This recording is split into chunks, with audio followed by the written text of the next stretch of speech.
Homeopathy চিকিৎসা সেবা গ্রহণ করুন, সুস্থ থাকুন। আজকে আমরা আলোচনা করব নীরব ঘাতক রোগ ডায়াবেটিস সম্পর্কে। পুরো ভিডিওটি দেখুন, ভালো লাগলে লাইক, শেয়ার করুন। চলুন একদম সহজভাবে জেনে নিই এই রোগটা আসলে কি আর কিভাবে একে নিয়ন্ত্রণে রাখা যায়। 15 কোটি ভাবা যায়, সারা বিশ্বে কিন্তু এর থেকেও বেশি মানুষ এখন ডায়াবেটিসের সাথে লড়ছেন। মানে এটা শুধু একটা সংখ্যা না, এটা রীতিমতো একটা গ্লোবাল হেলথ ক্রাইসিস। আর এই বিশ্বচিত্রের মধ্যে আমাদের দেশ কোথায় দাঁড়িয়ে আছে জানেন? বাংলাদেশ কিন্তু 10ম স্থানে। মানে ডায়াবেটিসে আক্রান্ত মানুষের সংখ্যার দিক দিয়ে আমরা দুনিয়ার টপ 10-এ আছি। তাই বিষয়টা আমাদের সবার জন্যেই কিন্তু অনেক বেশি প্রাসঙ্গিক। আচ্ছা, ডায়াবেটিসকে কেন সাইলেন্ট এপিডেমিক বা নীরব মহামারী বলা হয় বলুন তো? কারণটা কিন্তু বেশ ভয়ঙ্কর। এটা অনেকটা নিঃশব্দ ঘাতকের মতো কাজ করে। কোনো রকম বড়সড় লক্ষণ ছাড়াই একদম চুপি সারে শরীরের ভেতরটা শেষ করে দিতে থাকে। ব্যাপারটা অনেকটা ঘুণ পোকার মতো। ভেবে দেখুন, একটা কাঠের আসবাব বাইরে থেকে দেখতে একদম ঝকঝকে, কিন্তু ভেতরে ভেতরে ঘুণ পোকা সবটা খেয়ে ফাঁপা করে দিয়েছে। ডায়াবেটিসও ঠিক তাই করে।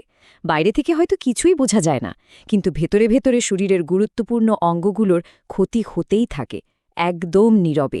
তো এতক্ষণ তো এর ভয়াবহতা নিয়ে কথা বললাম। এবার চলুন একদম মূল প্রশ্নে আসি।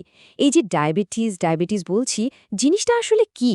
কিভাবে এটা আমাদের শরীরে কাজ করে? চলুন এর পেছনের সায়েন্সটা খুব সহজ করে বুঝে ফেলি। আমাদের শরীরে প্যানক্রিয়াস বলে একটা অঙ্গ আছে, তাই না? সেখান থেকে ইনসুলিন নামে একটা হরমোন বের হয়। এই ইনসুলিনের কাজটা কি ভাবুন তো। এটা হলো একটা চাবির মতো, আমাদের শরীরের কোটি কোটি কোষের দরজা খোলার চাবি। এই চাবি দিয়ে দরজা খুললেই রক্ত থেকে চিনি বা গ্লুকোজ কোষের ভেতর ঢুকতে পারে, আর আমরা শক্তি পাই। এখন ডায়াবেটিস কিন্তু মূলত 2 রকমেরই হয়। একটা হলো টাইপ 1। এখানে সমস্যাটা হলো শরীরে ওই ইনসুলিন চাবিটা তৈরিই হয় না, বা হলেও খুব সামান্য। এটা বেশিরভাগ ক্ষেত্রে ছোটবেলায় বা কম বয়সেই ধরা পড়ে। আর দ্বিতীয়টা হলো টাইপ 2, যেটা সবচেয়ে বেশি দেখা যায়। এক্ষেত্রে শরীরে ইনসুলিন চাবি তৈরি তো হয়, কিন্তু কোষের তালাগুলো ঠিকমতো খোলে না, মানে শরীর ইনসুলিনকে ঠিকভাবে ব্যবহার করতে পারে না। আর এটার পেছনে কিন্তু আমাদের লাইফস্টাইলের একটা বড় ভূমিকা থাকে। তাহলে আমরা বুঝলাম ডায়াবেটিস কি। এবার আসি এর ঝুঁকি আর বিপদগুলোর কথায়।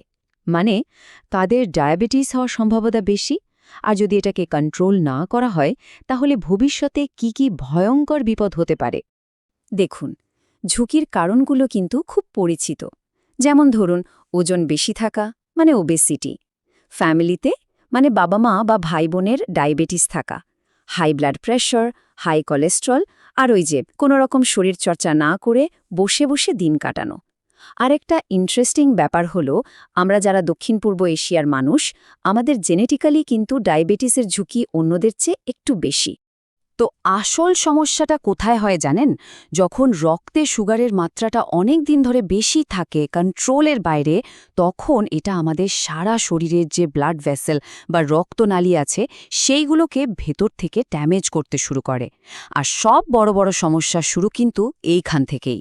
যেমন ধরুন, আমাদের ব্রেনের রক্তনালীগুলো যদি ড্যামেজ হয়, তখন কি হবে? স্ট্রোক হওয়ার ঝুঁকি বেড়ে যাবে, এমনকি প্যারালাইসিসও হয়ে যেতে পারে। একইভাবে হার্টের রক্তনালীগুলো এফেক্টেড হলে বেড়ে যায় হার্ট অ্যাটাকের ঝুঁকি।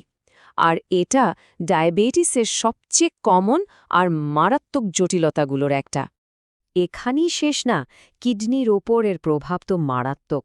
অনিয়ন্ত্রিত ডায়াবেটিস থেকে কিডনি ফেলিয়ার পর্যন্ত হতে পারে। তখন বেঁচে থাকার জন্য হয়তো ডায়ালাইসিসের মতো কঠিন চিকিৎসার আশ্রয় নিতে হয়।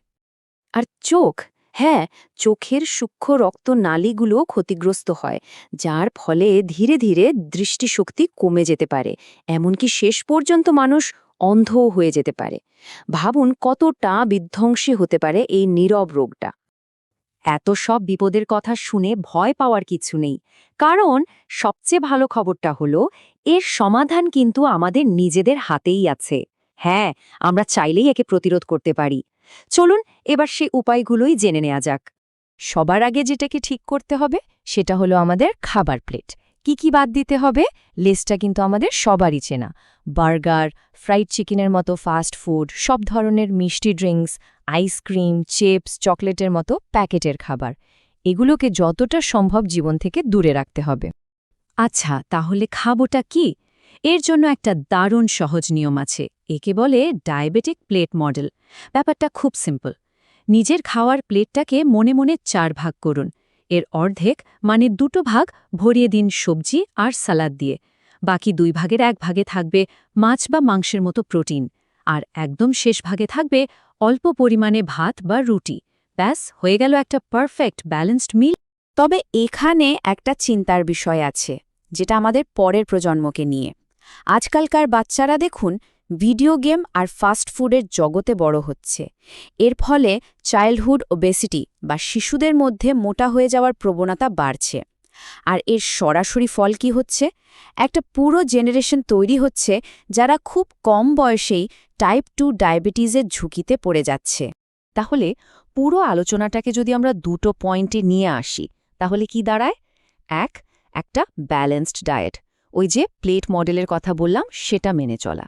আর 2, প্রতিদিন অন্তত 30 মিনিট হাঁটা বা যে কোনো ধরনের শরীরচর্চা করা। এই দুটোই হলো সুস্থ থাকার মূল স্তম্ভ। তো আমরা আলোচনার প্রায় শেষ দিকে চলে এসেছি। চলুন ফাইনাল কথাগুলো গুছিয়ে নেওয়া যাক। যাদের মধ্যে রিস্ক ফ্যাক্টরগুলো আছে, মানে ফ্যামিলিতে ডায়াবেটিস আছে বা ওজন বেশি, তাদের জন্য একটা কাজ কিন্তু মাস্ট। সেটা হলো রেগুলার হেলথ চেকআপ করানো। কারণ এই রোগটা যত তাড়াতাড়ি ধরা পড়বে, এটাকে ম্যানেজ করাও কিন্তু ততটাই সহজ হয়ে যাবে। একটা খুব পুরনো কিন্তু দারুণ সত্যি কথা আছে, তাই না? Prevention is better than cure. মানে প্রতিকারের চেয়ে প্রতিরোধী ভালো।